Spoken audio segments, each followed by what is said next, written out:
Welcome to the Team Engagement Podcast, where leaders of teams share their insights. We discuss 6 questions in 9 minutes because leaders know how to be concise.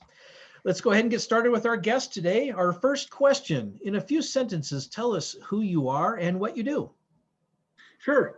My name's Taylor Flake. I am founder and owner of Sage Executive Coaches.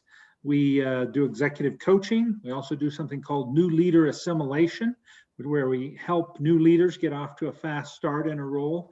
And we just started doing team effectiveness equine retreats here at my ranch in Mona.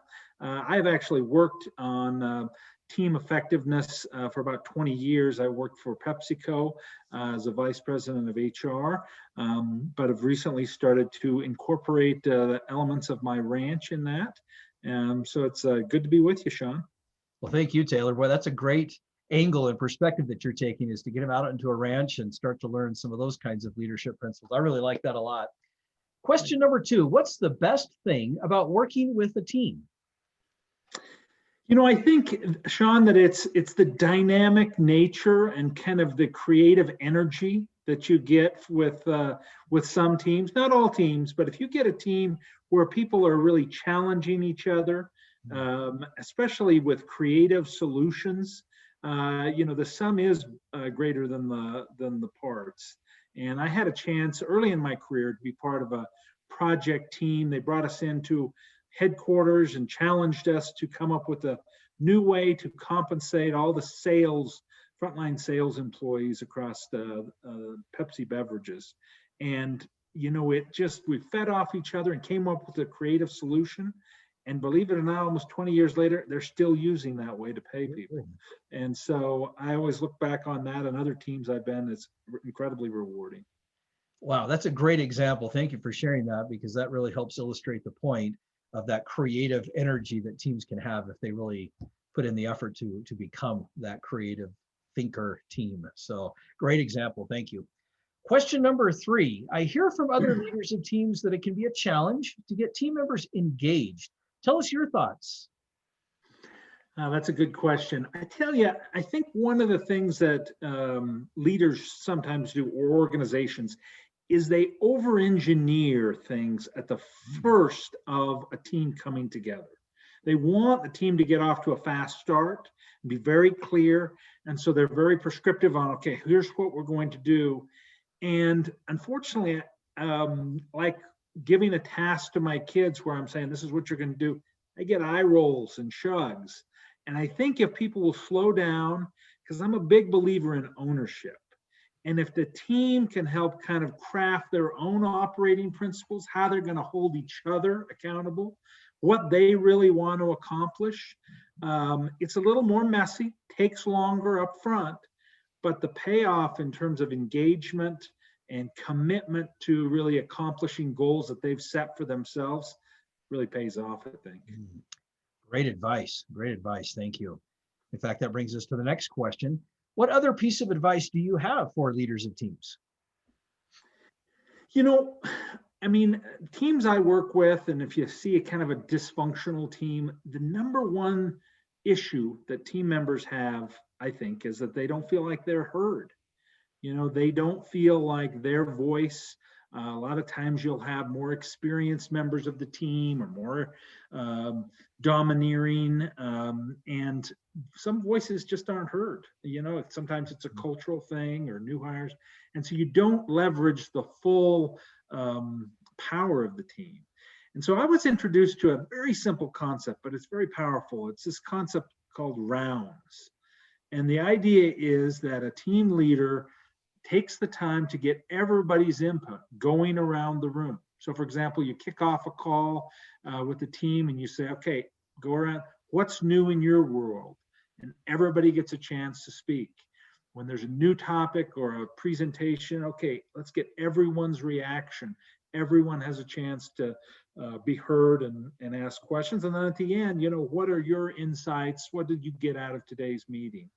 And simple idea, but it really can it's a nice way to overcome that natural feeling of some people dominate. And it's particularly helpful in remote, Zoom calls and things like that. So That's one piece of advice I'd give. Oh, that's a great piece of advice. I like that a lot. Question number 5, what other successful leaders of teams would you like to recognize that have had a positive influence in your life? I would tell you one guy, it was actually a man that I worked for in Detroit. So he was over the central region of the country for a kind of a general manager. And I learned so much from him about the power of character. He Hmm. was such a amazing person, never raised his voice, never heard him swear, which is very different from the culture of this organization. But he could get people to walk through walls for him and really get engagement that I've never seen before. I mean, I'll give you one example. One time we were in a meeting and somebody came in and had to deliver bad news that they had missed their target. Hmm. And he was very supportive. He did raise his eyebrow. And as we're walking out of the room, I'm with the person that this had happened to, and he's like, boy, he really ripped me. And I'm not going to let that happen again. And so he was able to get so much motivation from just his very presence and his character. The other thing he did really well was always shine the light on us. You know, he lived that principle of build a team so strong that they don't know who the boss is. You know, he was always very gracious and shared the spotlight.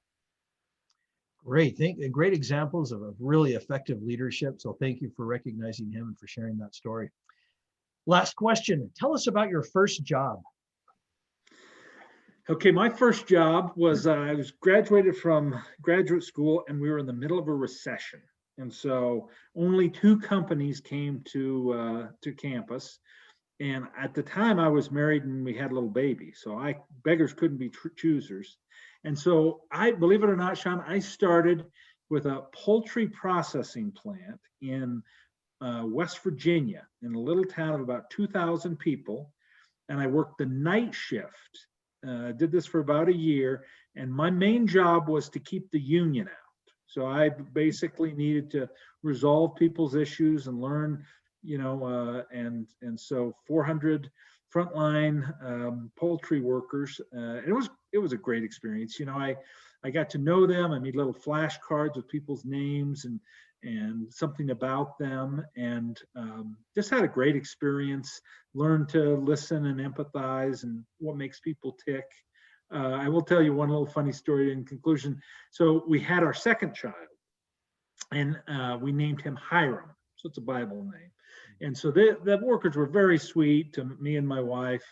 But one of them said, that's a perfect name for an HR person because that's really your job. Hire them and fire them. So your next child needs to be firing them. So it was a daughter, so we didn't have to do that. Didn't have to make that tough decision, huh? So. Oh, that's a great story. Thank you for sharing. And Taylor, thank you so much for being on the podcast. How can people find you? So Taylor Flake at Sage Executive Coaches, ES.com. All right, fantastic. This is Sean Richards with the Team Engagement Podcast, where leaders of teams share their insights. For more ideas, you can go to teamengagementpodcast.com and get some more ideas on how to boost employee engagement. Again, that's teamengagementpodcast.com. Thanks so much for joining us today and have a great day.